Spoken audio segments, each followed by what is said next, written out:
उनका भी एरिया काफी बड़ा है। प्लस कराना आप में कराऊंगा।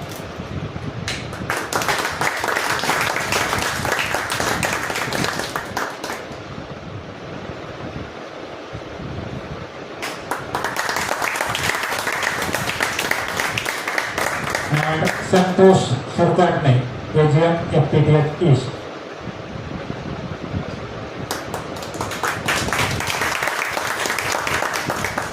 Thank you sir.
Thank you डिप्रे जी।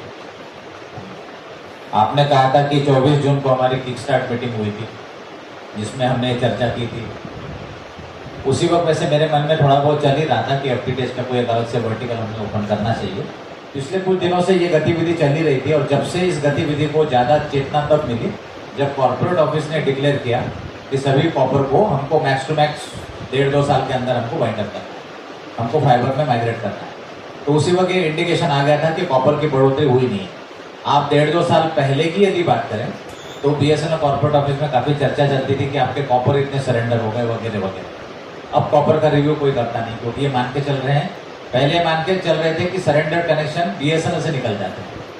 अब योजना ये बन रही है कि नहीं, सरेंडर कनेक्शन हमारे पास ही रहे लेकिन वो फाइबर में माइग्रेट हो। संतोष ने बिल्कुल सही बात कही। उन चीज़ों में मज़ा नहीं आता कि जब सब लोग कर रहे हैं और उसके साथ साथ उस प्रवाह में आप करें, उसमें इतना मज़ा नहीं है।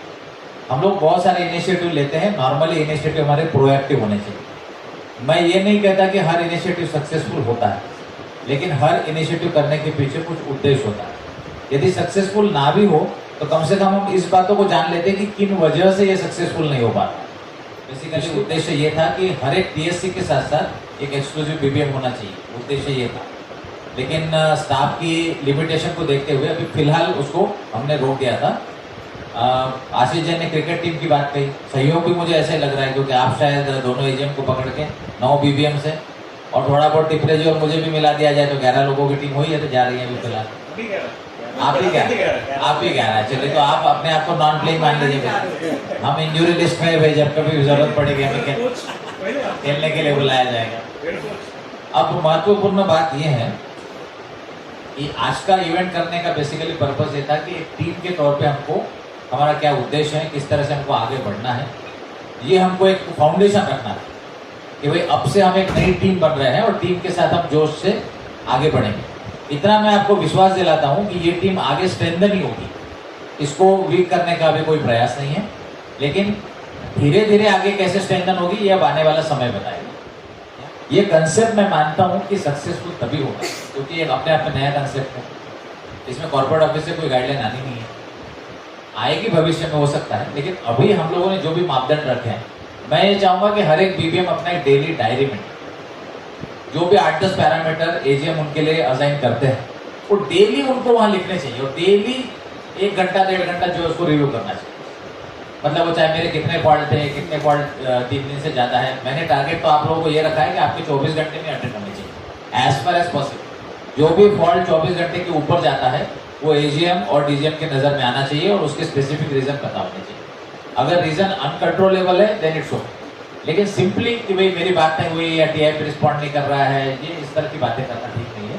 ये देखते हुए कि टीआईपी को रात को लगभग 9, 10, 11 बजे तक भी फॉल्ट अटेंड करना चाहिए depending upon the mutual convenience with customer. अगर ऐसा होता है तो हम लोगों को उस तरह से एक्टिवली काम कर लेने चाहिए। तो जितने भी 9-10 पैरामीटर है मैं चाहूंगा कि डेली बेसिस पे आप डायरी में लिखो। उससे क्या होगा कि जब आप रिव्यू करोगे तो आपके पास एक रेडीमेड मसाला रहेगा और रिव्यू करते करते आप लोगों को समझ में आएगा कि कहाँ मेरी प्रोग्रेस हो रही है, कहाँ मेरी प्रोग्रेस कम हो रही है। एक ज्वलंत मामला जो फिलहाल हमारे सामने है वो मामला है डिस्कनेक्शन, और उसके लिए मैं एक बहुत बड़ी जिम्मेदारी बीएसएनएल की मानता हूँ। उसका कारण यह है कि बीएसएनएल का कोई भी व्यक्ति कस्टमर से बात नहीं, तो मेरा ये रादर आपको रिक्वेस्ट है, इंस्ट्रक्शन भी रहेगा, कोई भी नया कनेक्शन जब हम लगाते हैं, कनेक्शन एक्टिव होने के पहले या एक्टिव होने के तुरंत बाद 2-4 घंटे में कंसर्न बीबीएम से कस्टमर की बात होनी ही चाहिए। आप केवल टीआईपी पर डिपेंडेंट मत रहो। उसी प्रकार से जब भी कोई फॉल्ट आता है, फॉल्ट जब रिस्टोर हो जाता है, भले टीआईपी ने आपको रिपोर्ट किया कि सर फॉल्ट रिस्टोर हो गया, एज फार एज पॉसिबल आप कस्टमर से बात करके उसको इंश्योर करें। ये बहुत जरूरी है। केवल हम इस बात पे अगर डिपेंडेंट रहेंगे कि भाई फॉल्ट क्लियर हो गया, डॉक्यूमेंट क्लोज हो गया, तो हम लोग मार्केट में जो सही मायने में हमारा जो लाइसेंसिंग है ग्राहकों के साथ, जो हम पहले ही काफी बड़े पैमाने पे खो चुके हैं, जिसको हम रीएस्टैब्लिश करने की कोशिश कर रहे हैं, उसको हम लोगों को ध्यान रखना पड़ेगा। उसी प्रकार से आप लोगों के नंबर ऑफ टीआईपीज और नंबर ऑफ कस्टमर आपके पास रेडीली अवेलेबल रहेंगे। एक 2-4 हज़ार होंगे सबके पास, उससे ज्यादा क्या होगा अभी, एक ऑन एन एवरेज बता रहा। आप एक रूटीन भी बना लो कि कुछ आपके टॉप कस्टमर हो सकते हैं, मान लीजिए जिनका रेवेन्यू मोर देन 3,000 है, मोर देन 2,000 है, उनमें से उनका से कर्टसी भी बात करते रहिए। इस प्रकार का एक नेटवर्क मैं आप लोगों से एक्सपेक्ट कर रहा हूँ। ये अगर होगा तब जाके, मतलब कोई भी कस्टमर यदि हमारी सर्विस छोड़ना चाहता है, यदि थोड़ा बहुत जानता है आपको, तो आपको एक बार पूछेगा जरूर कि साहब ये मुझे बहुत प्रॉब्लम, 2 बार 3 बार 4 बार मौका देगा। अभी क्या होता है, क्योंकि हम लोग बात ही नहीं करते, वो टीआईपी के भरोसे है। टीआईपी एक प्राइवेट पर्सन है, प्राइवेट में जानते हैं आप, इवन चाहे वो मतलब वोडाफोन हो या एयरटेल हो या और भी कोई मतलब जियो हो, अगर सर्विस खराब नहीं हुई तो लोग बहुत ज्यादा कंप्लेंट नहीं करते और अल्टीमेटली कनेक्शन छोड़ देंगे। यही ट्रेंड बीएसएनएल में आ रहा है, तो उसको हम अपने व्यवहार से, अपने बिहेवियर से हम उसको अरेस्ट कर सकते हैं, ऐसा मुझे लगता है। और एक लास्ट में मैं ये कहूंगा, शाहनी जी आपकी बातों से मैं पूरी तरह से सहमत हूँ कि मार्केटिंग इनिशिएटिव बहुत जरूरी है। जो दिखता है वो बिकता है, क्योंकि जिस किसी के मन में विचार आता है कि मुझे नया कोई इंटरनेट कनेक्शन लेना है, उसके बाद बीएसएनएल एक चॉइस रहनी चाहिए। नॉर्मली हमने देखा है कि जब भी वो कोई सर्च मारता है तो उसमें बीएसएनएल का नाम बहुत कम अपीयर होता है या होता ही नहीं है। उसको बेसिकली जियो, एयरटेल, ये सब पता रहता है। तो चूंकि पता ही नहीं रहता तो इसलिए वो हमारा कनेक्शन अप्लाई नहीं करता, नंबर 1। नंबर 2, उसी प्रकार से काफी सारे टीआईपी भी मतलब मिसगाइड कर रहे हैं लोगों को। उसका कारण है कि प्राइवेट वालों ने एक नेटवर्क जैसा बना रखा है कि भाई आप जितने ज्यादा कनेक्शन बुक करोगे उतना आपको इंसेंटिव, ये वो XYZ वगैरह वगैरह। तो हम लोगों को ये कोशिश करनी चाहिए। आपने लिफलेट प्रिंटिंग की वगैरह बात की, आप सबको पूरी लिबर्टी रहेगी। यदि टीआईपी प्रिंट नहीं कर सकता है तो आप प्रिंट करो, हमें कोई प्रॉब्लम नहीं है। आपको उसमें टीआईपी का नंबर डालना है तो एक छोटा सा कोई ब्लैंक छोड़ दो, वहाँ कोई रबर स्टैम्प मार देना, हाथ से लिख देना और टीआईपी को दे दो। ये तेरा है, मेरा है, इस चक्कर में हम कुछ बहुत ज्यादा नहीं रहना चाहिए। अगर हमको लगता है वाकई में तो कुछ करना चाहिए। हमारी परंपरा का स्ट्रेंथ रही है कि हमारी सर्विस और सर्विस अश्योरेंस का मतलब है कि 24/7 चलेगी। ये बातें बहुत जरूरी हैं। और एक लास्ट बात आप लोगों ने जो कही थी, आप में से कई सारे लोगों ने टीआईपी के बारे में कहा। पुराना जी, जैसा आपने भी केरला से आने के बाद में मुझे बहुत सारी बातें बताई, क्योंकि ये मुझे लगता है कल्चर का मामला।